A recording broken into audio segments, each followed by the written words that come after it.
Hi, Coach Allison here, and I wanted to go over with you how I like to explain planning out, sorry, I'm adjusting my skirt, plan out your portions for 21 Day Fix and 21 Day Fix Extreme.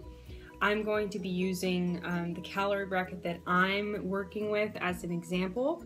I'm gonna portion out the meals, and with post-it notes I'll show you my process, and then I'll show you a clearer view. So this system I saw from another coach. Her name is Heather Reichert, and I thought it was a great idea, and so I'm just going to show you. It's a really good visual. Anyway, so essentially if you wanted to do it exactly like this, you would take a post-it for every portion that you get and write, like this says purple fruit, so purple container which holds fruit, one for each portion that you get. So in my calorie bracket I get 3 purple containers, 3 portions of fruit. I'm gonna set the extra ones aside. 4 green. Okay, so I have all of the portions that I will be needing for my day's worth of calories and for portions, and then building meals accordingly. So this is really not that complicated. This portion system, not with the post-it, sorry, with the containers, is a simpler way of counting macros. If you don't know what that is, counting macros is instead of counting your calories, you are counting your macronutrients. Your macronutrients are protein, carbohydrates, and healthy fat, or fats in general. All food can be categorized into one of those 3. Micronutrients are things like sugar and sodium and cholesterol and those things that are on a nutrition label. The main ones that are the main components of your food are proteins, carbohydrates, and fats. So that would be a system of knowing the total number of grams of protein you should be eating in a whole day, keeping track of your food, and aiming to hit that total for your grams for the day. Now, I've tried that system. People do it all the time. Meatheads at the gym are counting macros. It's a doable system, but Beachbody recognized that is also it's hard. It's something to be learned. You have to learn how to do that, and sometimes the visuals of these colorful containers make a huge difference in the learning process. So they've essentially taken those grams that you should be eating for your day and broken it up into portions. So if you are eating 4 red containers of protein in a day, but you split it in half and eat 8 half portions, well, you're still getting those grams of protein, all of them, even if you spread it out over 8 portions, so or 8 servings, I guess.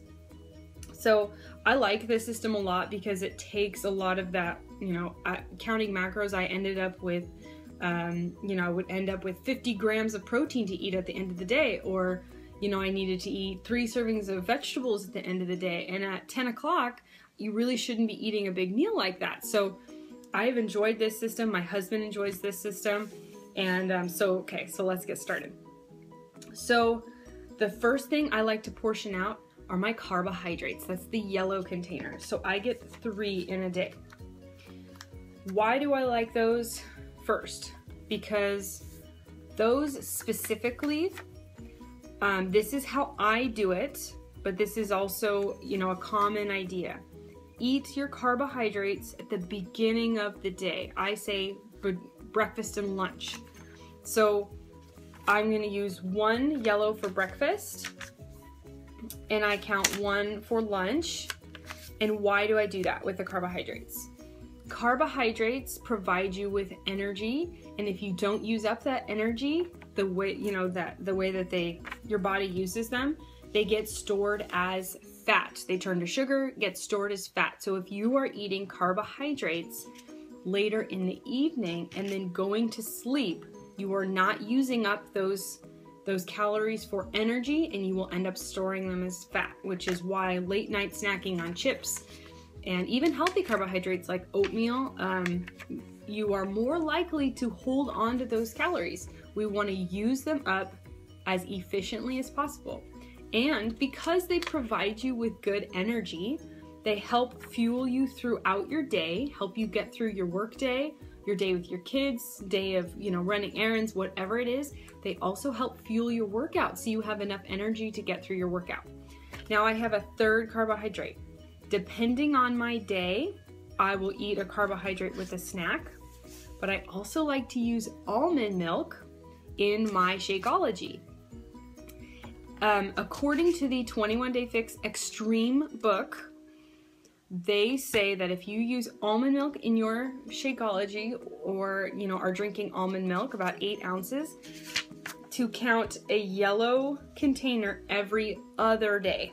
So some days I use it, I'll have another small bowl of oatmeal if I'm feeling really hungry and have a lot going on.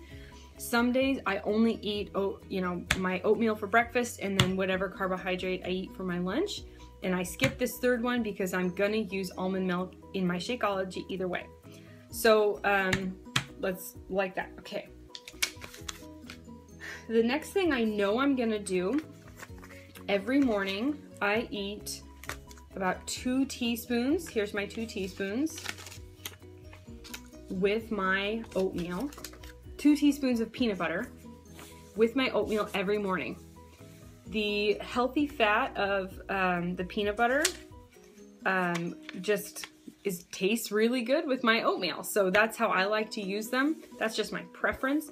But the peanut butter has a little bit of protein in it with the fat, and pairing it with the oatmeal is a really good way to get sustainable energy. I don't feel hungry after this. Not for a few hours. I can go, a few hours with this and not feel hungry. And I love that. Apart from it tasting really good. So the other ones, sometimes, you just will figure out the other teaspoons. So protein. I like to eat at least 1 protein with my lunch. And let's say 2 for dinner. And 1 red equals a serving of Shakeology. So I'm gonna put it over here with that other carbohydrate because I usually work out earlier in the day, or midday, so that red would count as my Shakeology. Now we have 4 vegetable.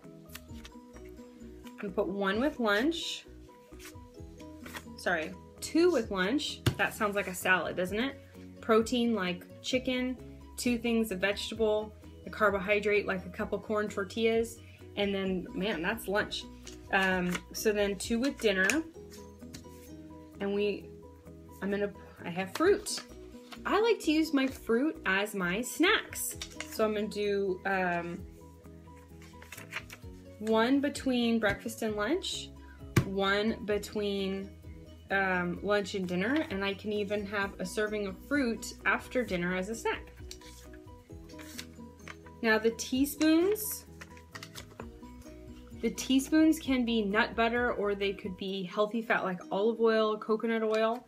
And typically if I'm making dinner like chicken, I usually use a tiny bit of oil in the pan. So I'm gonna use both of them with my dinner.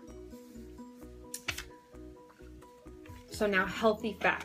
Healthy fat is, it could be lots of things. You could chop up some almonds. I think it's the 12 almonds counts as 1 blue container. You don't fill the whole container. Or avocado, or hummus. So let's say I put avocado on my salad with lunch. And now I have 1 seeds and dressings to go with.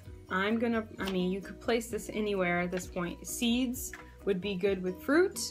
Seeds would be good, on the salad, or I can use dressing with dinner. It's really that simple as far as mixing and matching.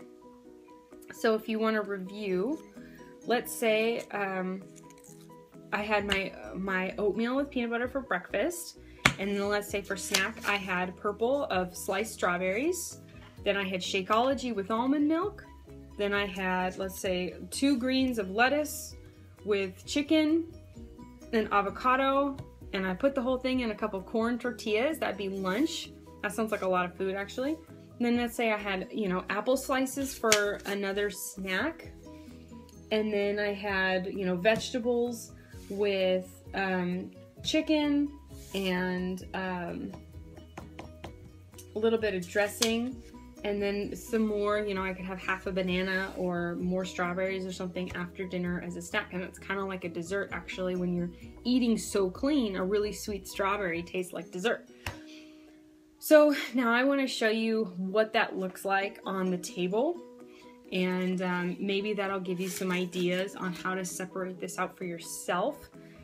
This really is a learning process, so if it doesn't go perfectly one day, don't beat yourself up about it. You're not going to ruin, you know, it's not self-sabotage. You are trying and you're practicing, and you know, that's more than you were doing last week maybe, so you should be happy with yourself that you're working at this.